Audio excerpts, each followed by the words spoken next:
Ce n'est pas exagéré de parler d'un dialogue de sourds entre les autorités administratives qui édictent des mesures et une bonne partie des transporteurs et commerçants qui les foulent constamment aux pieds. Dans les marchés, on ne peut pas circuler.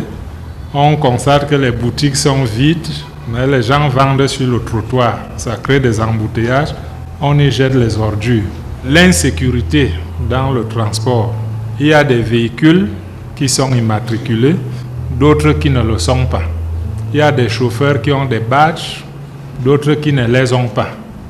Donc nous avons beaucoup de difficultés à mettre de l'ordre dans ce secteur-là. Dans le secteur des transports particulièrement, c'est la loi du plus fort qui domine, notamment chez les conducteurs de moto, très solidaires dans le désordre, mais peu disposés à marcher dans le droit chemin. Leur niveau d'incivisme dépasse même ce qu'on peut qualifier. Je constate même que même quand le maire met les plaques interdites, ils arrachent même ça. Deuxièmement, quand ils font l'accident, c'est eux qui ont toujours raison. Tous les autres ont tort. Est-ce que c'est bon?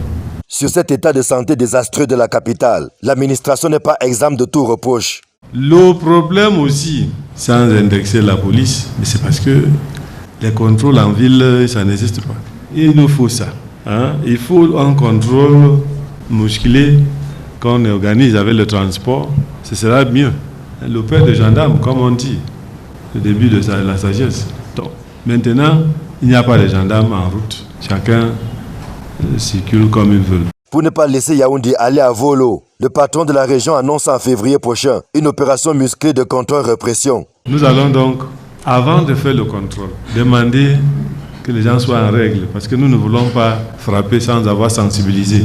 Les syndicalistes et porte-parole des masses laborieuses, présents à cette réunion du comité de discipline et du bon ordre urbain, ont réitéré leur engagement à travailler aux côtés des autorités administratives et forces de maintien de l'ordre pour redorer le blason de la capitale.